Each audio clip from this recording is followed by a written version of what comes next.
Good evening, I'm Jeff Slawson. A combination of vaccinations and better weather continuing to show progress in the fight against COVID-19, and New York has the numbers to go along with that trend. The statewide 7-day positivity rate, which you're seeing on your screen now, has dropped to just under 1%, which is the lowest number since last September. Western New York also keeps improving at 1.6%.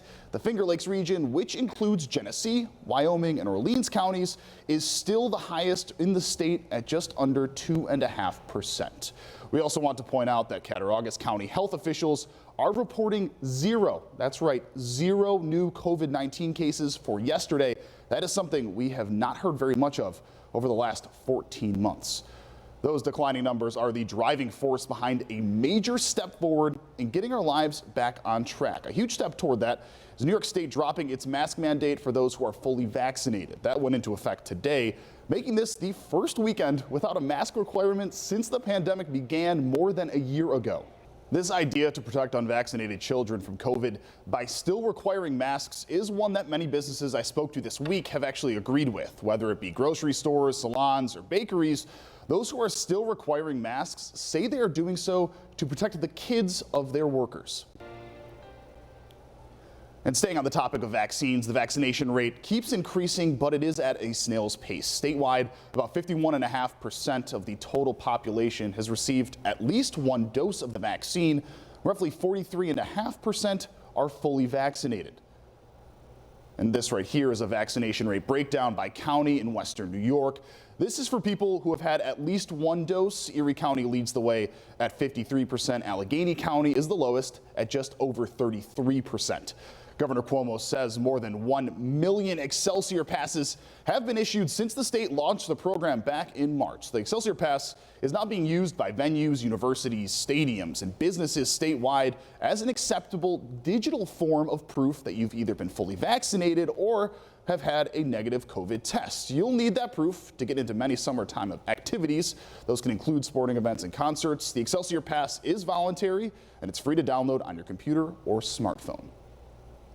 It's a lofty goal by President Biden, wanting 70% of adults in this country to receive at least one dose of a COVID vaccine by the 4th of July. Dr. Anthony Fauci says it's a very attainable goal. ABC's Faith Abube has more on that, along with the incentives for people to get a shot. $1 million sounds nice to me. I don't know about all of you, but from Skywatch 7, we're giving you a look right now over the waters right near Buffalo here. It's been hot, very hot the last few days for people like me who do not have air conditioning. So some clouds and rain may be a good sign for some, but how is this going to shape up for the rest of the weekend? We have Michelle McLeod here to hopefully offer a little bit of reprieve because it has been very hot.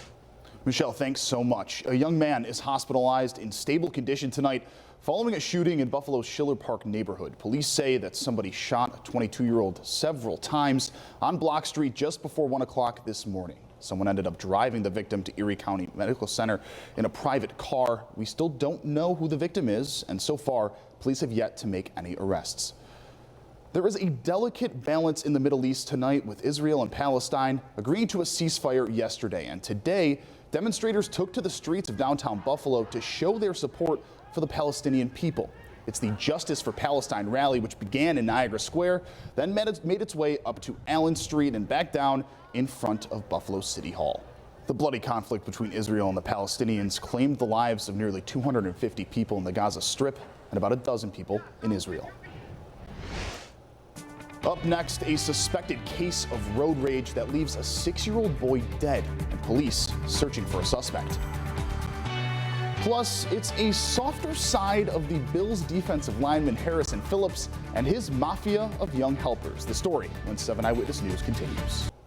Now to a suspected case of road rage that claimed the life of a 6-year-old boy in Southern California. ABC's Zoreen Shah has the latest on a case that's making national headlines as police continue their search for a suspect.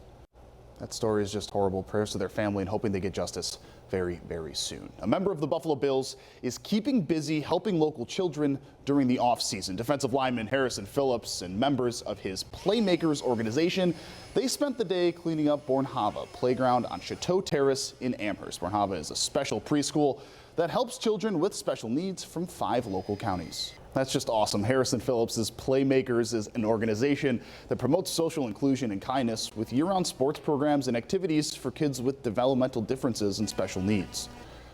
It is a lot of work to stage an operetta, but with the right talent, you don't want me there, musical magic can happen, and that's what they're discovering at Amherst High School. We have Mike Randall on the story. Awesome, Adam, thanks. As the former backup goalie for the Williamsville North lacrosse team who rode the bench a lot, congratulations to them. I know Cubby Mankowski's on that team too, so awesome that they got the win for the Williamsville Cup there. That's all we have for 7 Eyewitness News at 6. You can take 7 Eyewitness News everywhere. The news continues right now on our Facebook, Twitter, WKBW app. You can follow me on Twitter, all that stuff. We're going to be right back here at 11 for now. We'll leave you with that shot and enjoy the day.